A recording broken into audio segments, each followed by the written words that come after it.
తాజాంశాన్ని చూస్తున్న వివేక హత్య కేసులో అవినాష్ రెడ్డి బెయిల్ రద్దు చేయాలన్న పిటిషన్పై సీబీఐ కోర్టులో వాదనలు ముగిశాయి. తీర్పు రిజర్వ్ చేసింది. మరింత సమాచారం మా ప్రతినిధి శ్రీకాంత్ అడిగి తెలుసుకుందాం.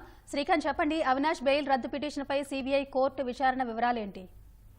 హైకోర్టులో దీనికి సంబంధించి వాదనలు జరిగాయి. నరేష, దస్తగిరి ఈ బెయిల్ రద్దు చేయాలని చెప్పి కూడా, అవినాష్ రెడ్డికి ఇచ్చిన బెయిల్ రద్దు చేయాలని చెప్పి కూడా దీనికి సంబంధించి దస్తగిరి పిటిషన్ దాఖలు చేశారు. ఈ పిటిషన్ సంబంధించి పిటిషనర్ తరపున జడ శ్రావణ్ కుమార్ న్యాయవాది వాదనలు వినిపించారు. ప్రధానంగా అవినాష్ రెడ్డి సాక్షులను ప్రభావితం చేస్తున్నారు. ఇది కండిషన్ బెయిల్ కాబట్టి, ముందస్తు బెయిల్ కాబట్టి, దీనికి సంబంధించిన నిబంధనలు ఉల్లంఘిస్తున్నారు కాబట్టి వెంటనే బెయిల్ రద్దు చేయాలని చెప్పి కూడా దస్తగిరి తరపు న్యాయవాది శ్రావణ్ కుమార్ కూడా హైకోర్టు దృష్టికి తీసుకెళ్లారు. ఎందుకంటే ప్రస్తుతం బయట ఉండడం వల్ల సాక్షులను ప్రభావితం చేస్తున్నారు, దానికి దస్తగిరి ఉదంతమే కారణం అని చెప్పి కూడా ఈ సందర్భంగా శ్రావణ్ కుమార్ కోర్టుకు తెలిపారు. ఎందుకంటే శ్రావణ్ కుమార్ జైల్లో ఉన్న సందర్భంగా అతన్ని కొంతమంది వ్యక్తులు కలిసి దాదాపు ₹1,00,00,000 డబ్బులు ఇస్తాము, అవినాష్ రెడ్డికి అనుకూలంగా వ్యవహరించాలని చెప్పి, అవినాష్ రెడ్డి అనుకూలంగా కూడా సాక్ష్యం చెప్పాలని చెప్పి కూడా తనను ప్రభావితం చేశాడని చెప్పి కూడా దస్తగిరి ఇప్పటికే సిబిఐ అధికారులకు కూడా చెప్పారు.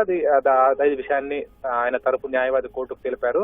అంతేకాకుండా సాక్షులను ప్రభావితం చేయడం వల్ల దీని మీద ఈ విషయంలో దర్యాప్తు సరిగ్గా జరగదని చెప్పి కూడా దస్తగిరి తరపు న్యాయవాది శ్రావణ్ కుమార్ కోర్టుకు తెలిపారు. అంతేకాకుండా సిబిఐ తరపు న్యాయవాది కూడా వెంటనే దస్తగిరికి ఇచ్చిన ముందస్తు బెయిల్ వెంటనే రద్దు చేయాలని చెప్పి కూడా కోరారు. అంతేకాకుండా సునీత తరపు న్యాయవాది, ఇందులో సునీత ఇంప్లీడ్ అయ్యారు, సునీత తరపు న్యాయవాది కూడా అదే విషయాన్ని కోర్టుకు తెలిపారు. ఏ విధమైన అంటే ముందస్తు బెయిల్ సందర్భంగా ఇచ్చిన కోర్టు పెట్టిన నిబంధనలన్నింటినీ కూడా ఉల్లంఘిస్తూ ప్రస్తుతం అవినాష్ రెడ్డి వివరిస్తున్నారు కాబట్టి, ఆయన బయట ఉంటే సిబిఐ అధికారుల దర్యాప్తు సరిగదు కాబట్టి సాక్షులను ప్రభావితం చేస్తున్నారు. అంతేకాకుండా సాక్ష్యాలను తారుమారు చేసే ప్రయత్నం చేస్తున్నారు కాబట్టి ఆయన బెయిల్ రద్దు చేయాలని చెప్పి కూడా సొంత తరపు న్యాయవాది కూడా కోర్టుకు తెలిపారు. అందరి వాదనలు విన్న హైకోర్టు తీర్పును రిజర్వ్ చేసింది, తీర్పును వాయిదా వేసింది. హరీష, ధన్యవాదాలు శ్రీకాంత్.